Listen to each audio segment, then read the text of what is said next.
Hello, on se retrouve pour une journée dans mon assiette. Dans cette vidéo, je vais vous proposer plusieurs recettes aux saveurs de l'automne. En ce moment, au petit déjeuner, je n'ai pas vraiment faim, donc je bois un café pendant que je commence à travailler sur l'ordinateur. Quoi de mieux que des plats qui mijotent en automne, c'est pour ça que je vous propose une fricassée de poulet. Je vous ai passé les étapes du découpage et de l'épluchage des légumes, je pense que ça, tout le monde sait faire. On commence par faire rissoler l'oignon puis l'ail. J'aime bien utiliser un presse-ail, ça permet de décupler les saveurs. Après, si vous n'aimez pas l'ail, n'en mettez pas, ce n'est pas obligatoire. Je déglace au vin blanc et je laisse bien évaporer tout l'alcool avant d'ajouter mes autres ingrédients. J'ajoute un petit peu d'eau pour que mes légumes puissent cuire et devenir tendres.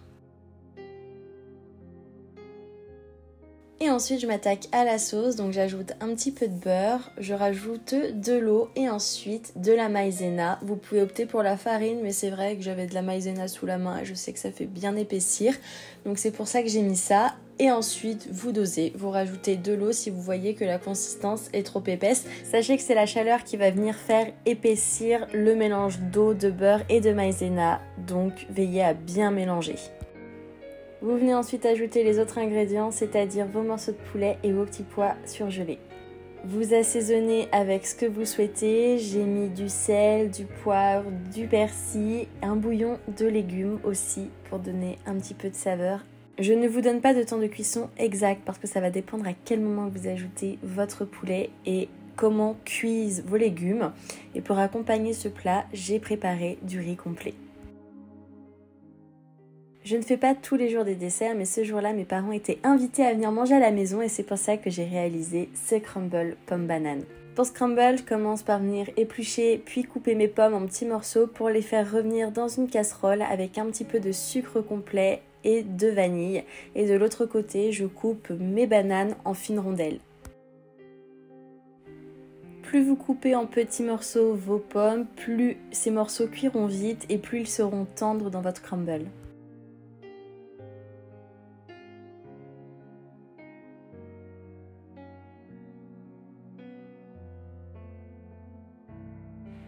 Pour la cuisson, je rajoute toujours un petit peu d'eau, ça va permettre aux morceaux de pommes de fondre dans la casserole.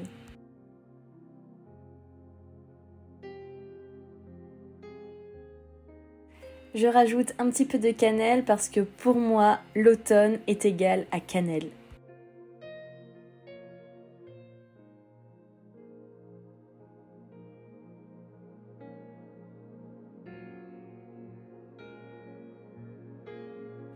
Une fois que mes pommes ont bien caramélisé, je viens les mettre au fond de mon plat à gratin et j'ajoute par-dessus mes morceaux de banane.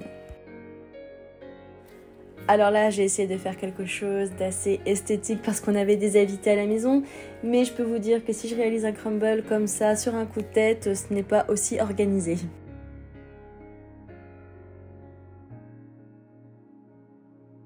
Pour la pâte à crumble, je n'ai rien réinventé, c'est toujours du beurre, de la farine et du sucre. Et quand vous voulez faire un crumble salé, à la place du sucre, vous remplacez par du parmesan par exemple.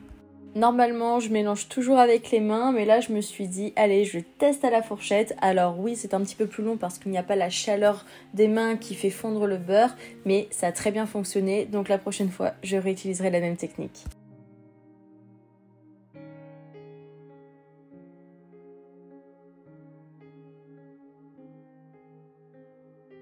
J'ai laissé à peu près 30 minutes à 180 degrés au four. Et si vous voyez que ce n'est pas assez croustillant sur le dessus, vous pouvez toujours mettre quelques minutes sur le mode grill. À déguster avec une boule de glace vanille et un petit peu de chantilly, c'est parfait. Pour le dîner, je vous propose un parmentier de potimarron et de veau.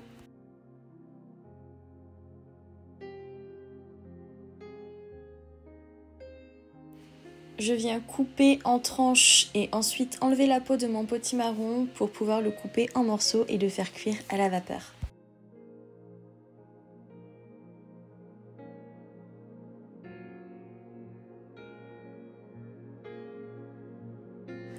Vous pouvez tout aussi bien faire cuire votre potimarron au four ou bien à l'eau.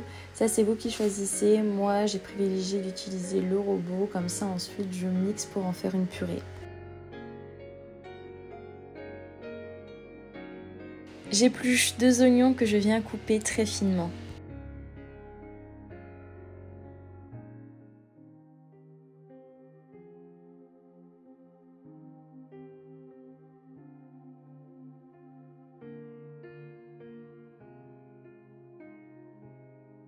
Je viens les faire ensuite rissoler dans un petit peu d'huile d'olive avec du sel, du poivre et du persil.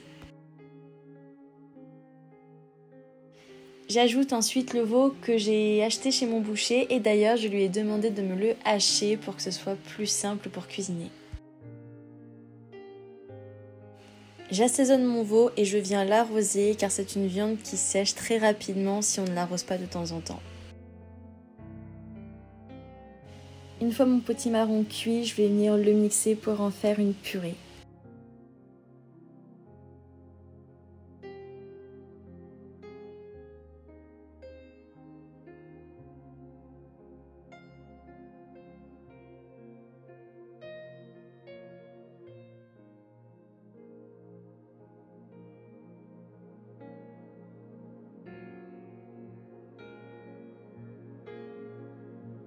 Le parmentier part au four pour 30 minutes à 180 degrés.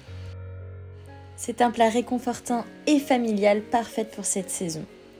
J'espère que cette vidéo vous aura plu et vous aura donné de l'inspiration. En attendant, n'hésitez pas à vous abonner à ma chaîne, à liker cette vidéo et à me retrouver sur mon compte Instagram. À très vite.